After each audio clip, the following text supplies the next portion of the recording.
नमस्कार, बहुत-बहुत स्वागत है आपका हिंदी की इस टेस्ट सीरीज में। आज के इस टेस्ट में हम आदिकाल के ही कुछ और प्रश्नों को देखेंगे क्योंकि आदिकाल बहुत ही विरोधों और व्याख्यातों का युग रहा है। इससे कुछ और प्रश्नों को देखेंगे जिससे आदिकाल हमें और भी डीपली तैयार हो जाए। क्लास को पूरा देखिए क्योंकि आप लोग क्लास को पूरा नहीं देखते हैं तो इस तरह से तैयारी आपकी अच्छी तरीके से नहीं हो सकती।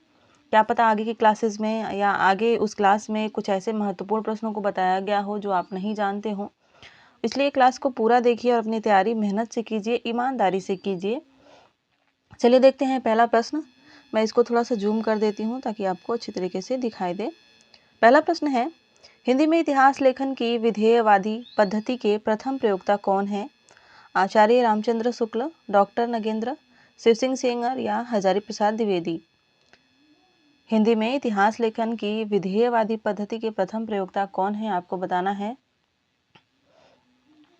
सही उत्तर हो जाएगा आचार्य रामचंद्र शुक्ल। आचार्य रामचंद्र शुक्ल जी का हिंदी साहित्य का इतिहास जो 1929 ईस्वी में प्रकाशित हुआ था, वह इतिहास लेखन की विधेयवादी पद्धति पर लिखा गया प्रथम इतिहास है। यह सबसे अच्छी विधि मानी जाती है। विधेयवादी पद्धति जो है सबसे अच्छी मानी जाती है इतिहास लेखन के लिए। अगला प्रश्न देखते हैं। प्रश्न है, गारसा द तासी का इतिहास ग्रंथ इतिहास लेखन की किस पद्धति पर लिखा गया है? वर्णानुक्रम, कालानुक्रम, वैज्ञानिक या विधेयवादी? किस पद्धति पर लिखा गया है गारसा द तासी का इतिहास ग्रंथ? सही उत्तर है इसका वर्णानुक्रम पद्धति के आधार पर, यानी वर्णों के क्रम के आधार पर जितने भी लेखक या कवि आएंगे उनको रखा गया है। जैसे कि गारसा द तासी फ्रेंच विद्वान थे, इन्होंने फ्रेंच भाषा में लिखा था। हालांकि जैसे कि ए वर्ण से जिनका नाम पहले आएगा तो उन्हें पहले रखा जाएगा और जिनका नाम जेड से आएगा उन्हें सबसे बाद में रखा जाएगा। भले ही उनका जन्म पहले या बाद में हुआ हो तो उसे कहेंगे हम वर्णानुक्रम पद्धति। कालानुक्रम यानी जो समय के आधार पर जो सबसे पहले आएंगे उनका सबसे पहले उनको रखा जाएगा। वैज्ञानिक पद्धति में लिखते समय यह ध्यान दिया जाता है कि जो भी लेखक या कवि रहे हों उनका समाज पर क्या प्रभाव पड़ा या समाज का उन पर क्या प्रभाव पड़ा, तो इस तरह से उसे वैज्ञानिक पद्धति कहते हैं। अगला प्रश्न देखते हैं। प्रश्न संख्या 3 है, शिव सिंह सरोज का आधार ग्रंथ क्या है? यानी शिव सिंह सरोज जो लिखा गया है राजा शिव सिंह सेंगर द्वारा, वह किस आधार पर लिखा गया है? भक्त नामावली के, वार्ता साहित्य के, भक्तमाल के या कालिदास हजारा के? वार्ता साहित्य कहा जाता है 84 वैष्णवन की वार्ता को और 252 वैष्णवन की वार्ता को। शॉर्टकट में वार्ता साहित्य कह दिया जाता है। आपको बताना है कि शिव सिंह सरोज का आधार ग्रंथ क्या था, यानी इन रचनाओं में से किसके आधार पर वह लिखा गया था। सही उत्तर है इसका कालिदास हजारा। कालिदास हजारा के आधार पर लिखा गया था। अगला प्रश्न है, कवि रत्नमाला के रचनाकार कौन है? महेश दत्त, ठाकुर प्रसाद, देवी मुंसिफ और गोकुल प्रसाद? जो कवि रत्नमाला रचना है उसके आपको लेखक बताने कौन है उनके रचनाकार। सही उत्तर हो जाएगा देवी मुंसिफ। कवि रत्नमाला में भी कवियों का और लेखकों का विवरण प्राप्त होता है, उनकी रचनाएं प्राप्त होती हैं जिनसे हिंदी साहित्य के इतिहास लिखने में मदद मिलती है। अगला प्रश्न देखते हैं। प्रश्न संख्या 5 है, निम्नलिखित में से किस इतिहास ग्रंथ में प्रथम कवि अंगद तथा अंतिम कवि हेमंत पंत को माना गया है? आपको बताना है कि इसमें से किस इतिहास ग्रंथ में प्रथम कवि अंगद और अंतिम कवि हेमंत पंत को माना गया है। पहला ग्रंथ है इस्तवार द ला लिटरेत्यूर एंदुई हिंदुस्तानी गारसा द तासी का। शिव सिंह सरोज है, मिश्र बंधु विनोद है और हिंदी साहित्य का वैज्ञानिक इतिहास डॉक्टर गणपति चंद्रगुप्त का। तो इसमें से किस रचना में प्रथम कवि अंगद और अंतिम कवि हेमंत पंत हैं? सही उत्तर हो जाएगा ऑप्शन नंबर ए, इस्तवार द ला लिटरेत्यूर एंदुई हिंदुस्तानी इस ग्रंथ में। अगला प्रश्न देखते हैं। प्रश्न संख्या 6 है, मिश्र बंधु विनोद में कितने रचनाकारों का परिचय मिलता है? 4500, 4590, 4591 या 4581? आपको बताना है मिश्र बंधु विनोद में कितने रचनाकारों का परिचय मिलता है। सही उत्तर हो जाएगा इसका 4591 रचनाकारों का परिचय मिलता है। अगला प्रश्न है, आगे बढ़ने से पहले एक और बात मैं यहाँ पर बता दूं कि मिश्रबंधु विनोद जो लिखा गया था वो काशी नागरी पछाड़ी सभा की जो खोज रिपोर्ट थी उसके आधार पर लिखा गया था। अगला प्रश्न देखते हैं, निम्न में से किस इतिहास ग्रंथ में रचनाकारों को 3 श्रेणियों उत्तम, मध्यम और सामान्य में बांटा गया है। इंपॉर्टेंट प्रश्न है आप लोगों के लिए। शिव सिंह सरोज में, हिंदी साहित्य के इतिहास में, मिश्रबंधु विनोद में या हिंदी साहित्य का वैज्ञानिक इतिहास में, किस रचना में, इसमें से किस इतिहास ग्रंथ में रचनाकारों को 3 श्रेणियों उत्तम, मध्यम और सामान्य में बांटा गया है। सही उत्तर है इसका मिश्रबंधु विनोद में। अगला प्रश्न देखते हैं, प्रश्न संख्या 8 है, आदिकाल को अत्यधिक विरोधों एवं व्याघातों का युग कहने वाले विद्वान कौन हैं? हजारी प्रसाद द्विवेदी, आचार्य रामचंद्र शुक्ल, राम कुमार वर्मा या महावीर प्रसाद द्विवेदी। आदिकाल को अत्यधिक विरोधों एवं व्याघातों का युग किसने कहा था? और इसका सही उत्तर है आचार्य हजारी प्रसाद द्विवेदी जी ने कहा था। बढ़ते हैं अगले प्रश्न की तरफ। प्रश्न संख्या 9 है, हिंदी साहित्य का वैज्ञानिक इतिहास का प्रकाशन वर्ष क्या है? 1960 ईस्वी, 1964 ईस्वी, 1965 ईस्वी या 1966 ईस्वी। हिंदी साहित्य का वैज्ञानिक इतिहास डॉक्टर गणपति चंद्र गुप्त का यह कब प्रकाशित हुआ था, आपको बताना है। सही उत्तर है इसका 1964 ईस्वी। 1964 ईस्वी में इसका प्रथम भाग प्रकाशित हुआ था और इसका द्वितीय भाग जो प्रकाशित हुआ था वो 1965 ईस्वी में प्रकाशित हुआ था। 2 भागों में यह प्रकाशित हुआ था। वैज्ञानिक पद्धति पर लिखा गया है, इसलिए इसका नाम भी वैज्ञानिक इतिहास रखा गया है। अगला प्रश्न है, भारतीय साहित्य के इतिहास की समस्याएं किसकी रचना है? भारतीय साहित्य के इतिहास की समस्याएं रामस्वरूप चतुर्वेदी की, रामविलास शर्मा की, मैनेजर पांडे की या सुमन राजे की। आपको बताना है भारतीय साहित्य के इतिहास की समस्याएं किसकी रचना है? और इसका सही उत्तर है रामविलास शर्मा की।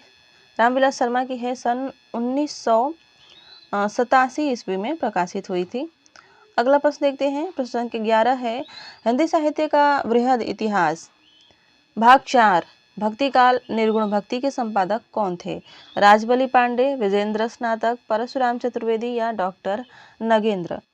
हिंदी साहित्य का वृहद इतिहास भाग 4 भक्ति काल निर्गुण भक्ति, इसके संपादक कौन थे? सही उत्तर है परशुराम चतुर्वेदी इसके संपादक थे। सन 1968 ईस्वी में यह प्रकाशित हुआ था। अगला प्रश्न देखते हैं, प्रश्न संख्या 12 है, हजारी प्रसाद द्विवेदी के अनुसार भक्ति काल की समय सीमा क्या है? 1400 ईस्वी से 1700 ईस्वी, 1350 ईस्वी से 1857 ईस्वी, 1375 विक्रमी से 1700 विक्रमी या 1400 विक्रमी से 1700 विक्रमी। आचार्य हजारी प्रसाद द्विवेदी के अनुसार भक्ति काल की समय सीमा क्या है? सही उत्तर है इसका 1400 ईस्वी से 1700 ईस्वी। ऑप्शन ए इसका राइट आंसर हो जाएगा। अगला प्रश्न देखते हैं, प्रश्न है, गणपति चंद्र गुप्त के अनुसार आदिकाल की समय सीमा क्या है? 1184 ईस्वी से 1350 ईस्वी तक, 643 ईस्वी से 1400 ईस्वी तक, 933 993 ईस्वी से 1318 ईस्वी तक या विक्रम संवत 750 से 1000 विक्रम संवत तक। गणपति चंद्रगुप्त के अनुसार आदिकाल की समय सीमा क्या है? सही उत्तर है इसका 1184 ईस्वी से लेकर के 1350 ईस्वी तक। अगला प्रश्न देखते हैं, प्रश्न संख्या 14, आदिकाल को वीर काल कहने वाले विद्वान इसमें से कौन है? विश्वनाथ प्रसाद मिश्र, शंभुनाथ सिंह, वासुदेव सिंह या सुमन राजे। इसमें से किस विद्वान ने आदिकाल को वीर काल कहा है?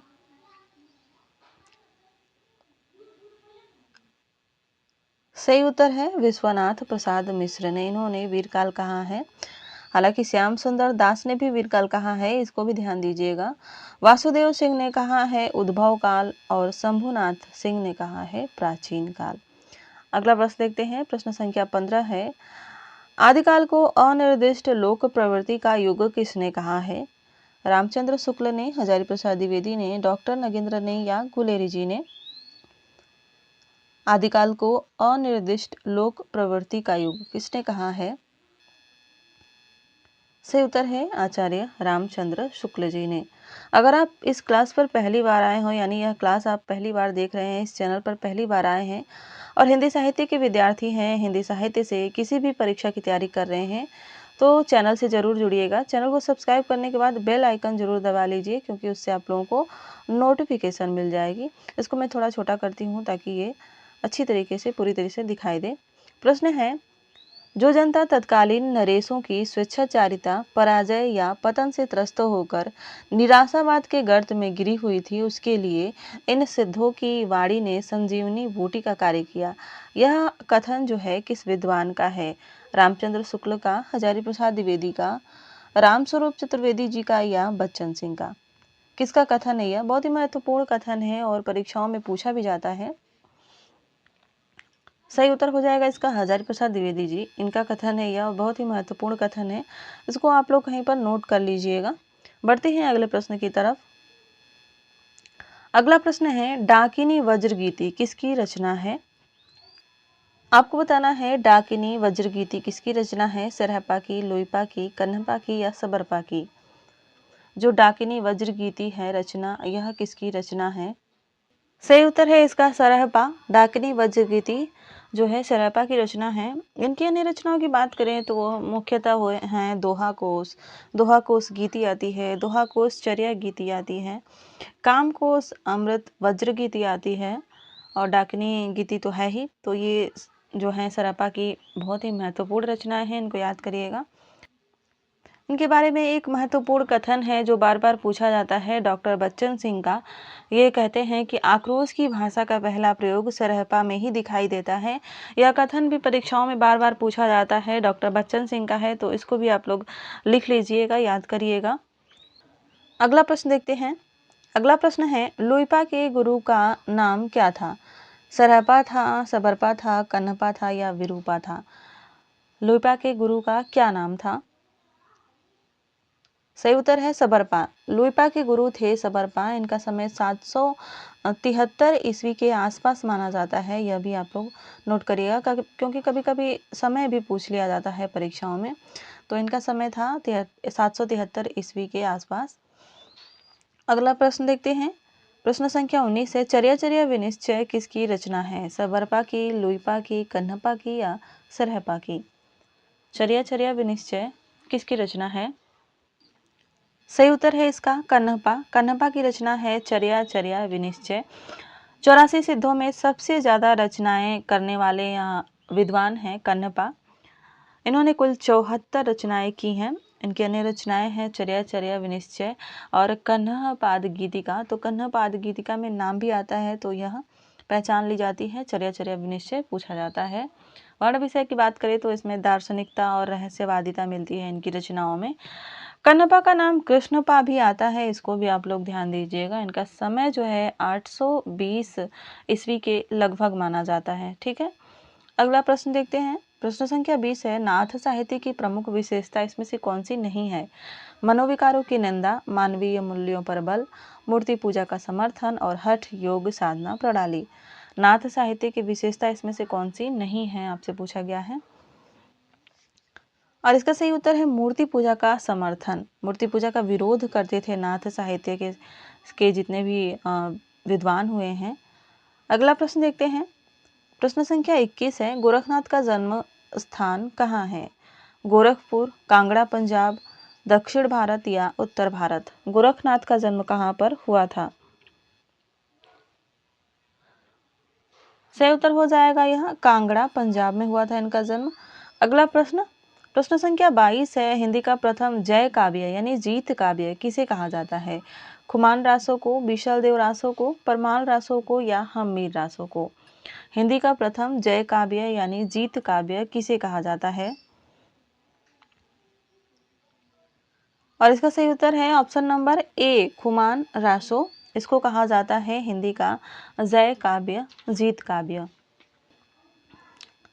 खुमान रासो के रचना काल की भी बात कर लेते हैं, क्योंकि बार बार यह परीक्षाओं में पूछा जाता है।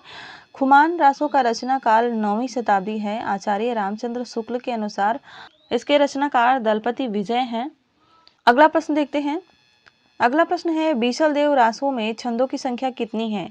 128, 127, 126 या 125। बीसलदेव रासों में कितने छंद हैं? यह भी आप लोगों के लिए बहुत ही इंपॉर्टेंट प्रश्न हो जाता है, आ सकता है परीक्षा में, इसको नोट कर लीजिएगा। बीसलदेव रासों में छंदों की संख्या कितनी है? सही उत्तर है 128। 128 छंद हैं और इसका संपादन माता प्रसाद गुप्त ने किया था, यह भी ध्यान दीजिएगा। अगला प्रश्न देखते हैं। प्रश्न है सदा तरैया न बन फूले यारो सदा न सावन होए, किसकी पंक्ति है? बीसलदेव रासो, पृथ्वीराज रासो, परमाल रासो या खुमान रासो। सदा तरैया न बन फूले यारो सदा न सावन होए, पंक्ति किस रचना से है? सही उत्तर है इसका परमाल रासो, यह पंक्ति परमाल रासो से है। अगला प्रश्न देखते हैं। प्रश्न संख्या 25 है। पृथ्वीराज नायक की किस श्रेणी में आते हैं? पृथ्वीराज रासो के जो पृथ्वीराज हैं वो नायक की किस श्रेणी में आते हैं? धीरोदात्त, धीर ललित, धीर प्रशांत या धीरोदत्त। सही उत्तर है इसका धीरोदात्त, धीरोदात्त की श्रेणी में आते हैं। अगला प्रश्न, प्रश्न संख्या 26 है। पृथ्वीराज रासो के बृहद रूपांतरण में कितने छंद हैं? 16,306, 7,000, 3,500 या 1,300। पृथ्वीराज रासो के बृहद रूपांतरण में कितने छंद हैं आपको बताना है। सही उत्तर है इसका 16,306। पृथ्वीराज रासो के कुल 4 रूपांतरण उपलब्ध हैं, जिसमें पहला जो है बृहद रूपांतरण के नाम से जाना जाता है, जिसमें 16,306 छंद हैं और 69 यानी 69 समय यानी सर्ग हैं। सर्गों को समय कहा गया है यहाँ, इसका भी ध्यान दीजिएगा। और इसका प्रकाशन जो है काशी नागरी पिछाड़ी सभा से हुआ है। ये सभी आप लोग पिछली क्लासेज में देख चुके हैं। अभी तक आप लोगों ने आदिकाल की क्लासेज नहीं देखी हो तो उसको ज़रूर देखिएगा। इसकी जो हस्तलिखित प्रति है वो उदयपुर संग्रहालय में है, यानी बृहद रूपांतरण जो है इसकी प्रति उदयपुर संग्रहालय में है। उसके बाद मध्यम रूपांतरण आता है और इसकी प्रति जो है बीकानेर में संग्रहित है और इसमें कुल 7,000 छंद हैं, यानी जो मध्यम रूपांतरण है उसमें 7,000 छंद हैं। उसके बाद आता है लघु रूपांतरण, इसमें 3500 छंद हैं और इसकी भी प्रति बीकानेर के संग्रहालय में सुरक्षित है। 3500 छंदों के साथ 19 सर्ग हैं इसमें, यह भी ध्यान दीजिएगा। और उसके बाद आता है लघुतम रूपांतरण, जिसमें 1300 छंद हैं और इसी को जो है डॉक्टर दशरथ शर्मा ने मूल पृथ्वीराज माना है और इसका संपादन डॉक्टर माता प्रसाद गुप्त जी ने किया है। इसको भी ध्यान दीजिएगा, जो लघुतम रूपांतरण है उसका संपादन माता प्रसाद गुप्त ने किया है। आगे बढ़ते हैं। अगला प्रश्न है पृथ्वीराज रासो का अंतिम सर्ग क्या है? सर्ग यानी समय, अंतिम समय क्या है? महोबा समय, कैमासवध, पद्मावती समय या कनवज समय। पृथ्वीराज रासो का अंतिम समय क्या है, कौन सा है? सही उत्तर है महोबा समय। महोबा समय पृथ्वीराज रासो का अंतिम समय है। अगला प्रश्न देखते हैं।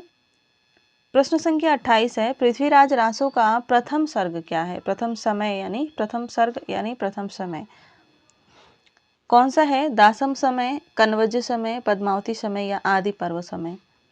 अंतिम समय कौन सा है पृथ्वीराज रासो का? और इसका सही उत्तर है आदि पर्व समय, यह प्रथम सर्ग है। अगला प्रश्न देखते हैं। प्रश्न संख्या 29 है। रास साहित्य का मुख्य रस क्या है? शांत, भक्ति, वीर या श्रृंगार। जो रास साहित्य है, ध्यान दीजिएगा, रासो साहित्य नहीं है, रास साहित्य है और इसका मुख्य रस क्या है? सही उत्तर है इसका शांत रस। शांत रस प्रमुख है इसमें। अगला प्रश्न देखते हैं। अगला और अंतिम प्रश्न है, आज 30 प्रश्न ही हैं। भारतेश्वर बाहुबली घोर रास किसकी रचना है? वज्रसेन सूरी, शालिभद्र सूरी, आसगु और हरिभद्र सूरी। भरतेश्वर बाहुबली घोर रास किसकी रचना है? सही उत्तर है वज्रसेन सूरी। ध्यान दीजिएगा, यहाँ पर घोर शब्द भी है। भरतेश्वर बाहुबली केवल मत पढ़ लीजिएगा, पूरा है भरतेश्वर बाहुबली घोर रास और इसके जो रचनाकार हैं वह वज्रसेन सूरी जी हैं। तो इस क्लास में बस इतना ही देखेंगे, मिलेंगे अगली क्लास में। तब तक के लिए धन्यवाद। अपनी पढ़ाई मेहनत से कीजिए, क्लास को पूरा देखिए, अपने नोट्स बनाइए और उसको याद कीजिए।